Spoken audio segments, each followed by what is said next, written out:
Show that 9 to the power n plus 1 minus 8n minus 9 is divisible by 64। ये एक important question है।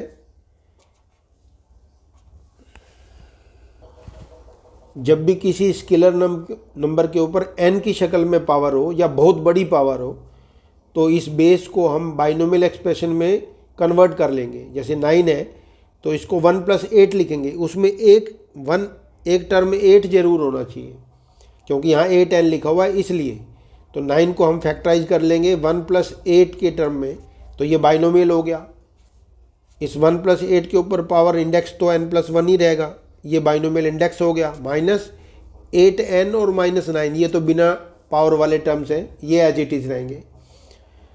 तो किसी भी स्केलर के ऊपर n की शक्ल में पावर हो या बहुत बड़ी पावर हो तो जो बेस है इसको हम बाइनोमियल एक्सप्रेशन में चेंज कर लेंगे।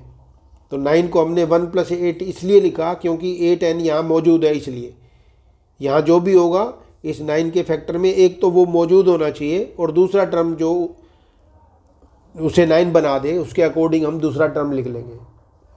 अब जब हम 1 + 8 की पावर n + 1 को एक्सपेंड करेंगे तो पहले कोफिशिएंट मिलेगा वो 0, r की वैल्यू 0 भर के, n + 1 c 0, ये कोफिशिएंट हो गया फर्स्ट टर्म का।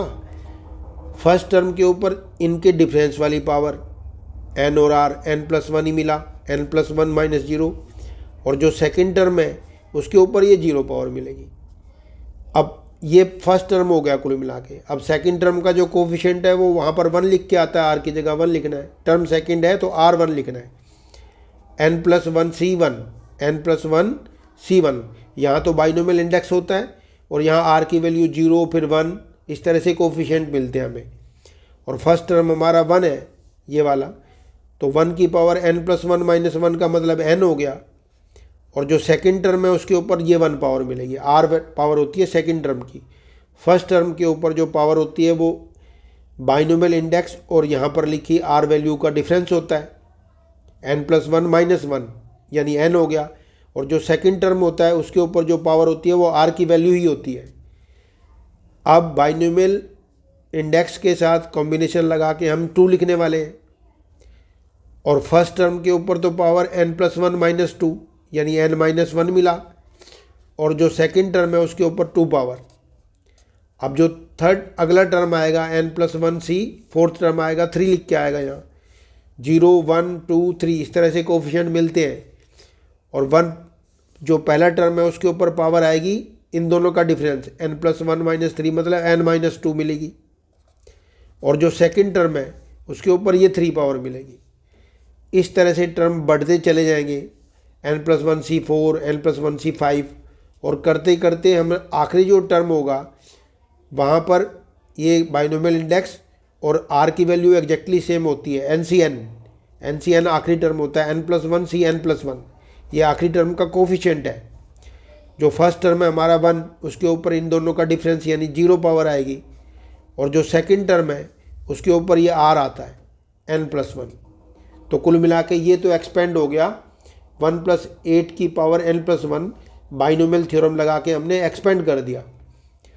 और -8n और -9 ये दो टर्म तो ये एज इट इज़ आएंगे क्योंकि ये तो पावर से बाहर है, तो बिना पावर वाले जो दो टर्म्स है वो एज इट इज़ आएंगे।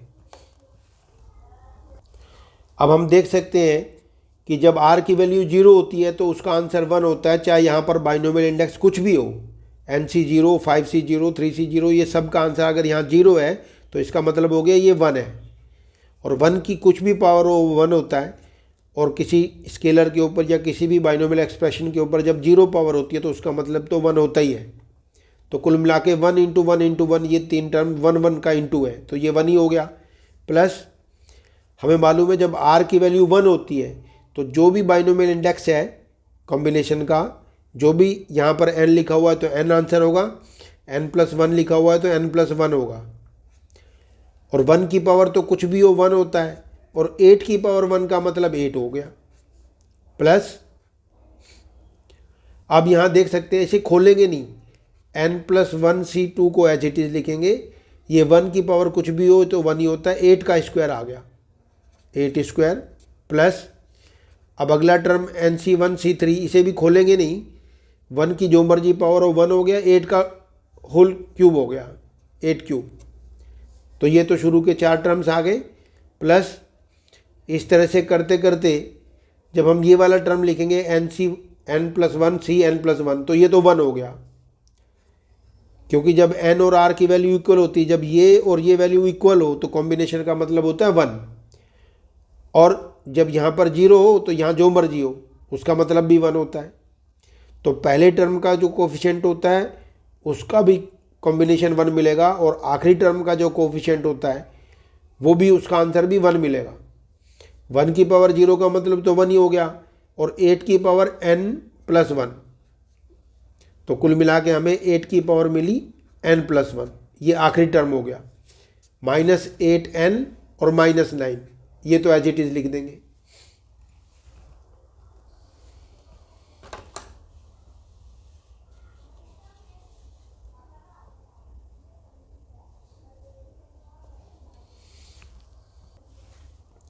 तो 1 × 1 × 1, ये तो 1 हो गया।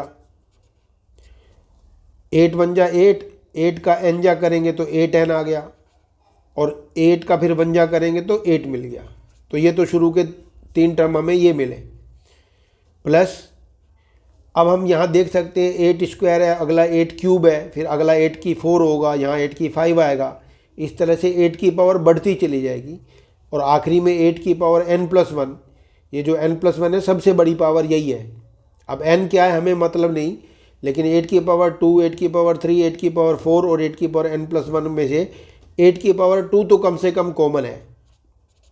8 की पावर 2 कॉमन लेंगे तो हमें यहाँ मिलेगा n+1 c2, ये तो फर्स्ट टर्म में से बच गया कॉमन लेने के बाद, प्लस यहाँ 8 स्क्वायर कॉमन लिया है तो 8 बचेगा, n+1 c3 के साथ 8 बचा, प्लस इस तरह से यहाँ 8 की पावर 2 बचेगी, 8 की पावर 3 बचेगी। इस तरह से ये जो 8 की पावर n+1 है, जब इसमें से हमने 8 की पावर 2 कॉमन ली तो जो भी टर्म बचेगा 8 की पावर यहाँ से एक पावर कम हो जाएगी। n बहुत बड़ा कोई नंबर है, ये नहीं पता क्या है, 2 3 इनसे तो बड़ा है। तो n+1 में से जब हमने n की पावर 2 को 8 की पावर 2 को कॉमन लिया तो इसमें से 2 कम हो जाएगी, तो 8 की पावर n+1 -2 यानी 8n-1 लिखी जाएगी, n-1। n कोई बहुत बड़ा नंबर है। तो ये तो मिल गया हमारा 8 स्क्वायर कॉमन लेके। अब हमारे पास ये 2 टर्म बचे हुए हैं, -8n, यहाँ लिख लेता हूँ, -8n और माइनस का 9, ये 2 टर्म हमारे पास बचे हुए हैं। तो हम देख सकते हैं 1 और 8 मिलके ये प्लस का 9 है और ये माइनस का 9 है, तो ये दोनों मिल करके इस 9 को कैंसिल करेंगे। 8n ये पॉजिटिव है और ये 8n नेगेटिव है, तो 8n वाला टर्म ये कैंसिल हो जाएगा। इस तरह के क्वेश्चंस में जब इस तरह का जब भी कोई भी क्वेश्चन आएगा तो आखिरी के 2 टर्म अपने आप कैंसिल हो जाएंगे। अब जिसका भी उसने पूछा था कि शो करना था कि ये 64 का मल्टीपल है, तो जिसका भी मल्टीपल पूछेगा वो कॉमन जरूर मिलेगा। 8 की पावर 2 है तो 8 की पावर 2 मतलब 64 कॉमन है, और कॉमन के साथ इसको हम कोई भी पॉजिटिव इंटीजर कह सकते हैं, क्योंकि ये पॉजिटिव टर्म्स हैं सारे, तो इनका जो भी सॉल्यूशन आएगी तो कोई पॉजिटिव वैल्यू, तो हम इसको कह सकते हैं कि ये कोई भी पॉजिटिव वैल्यू है।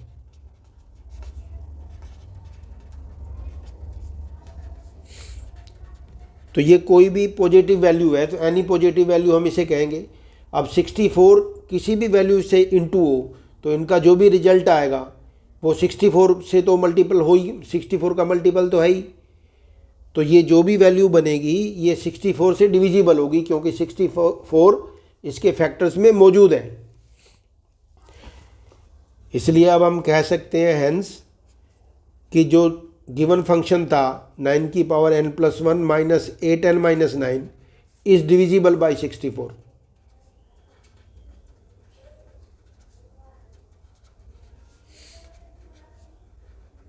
तो ये हमने शो कर दिया।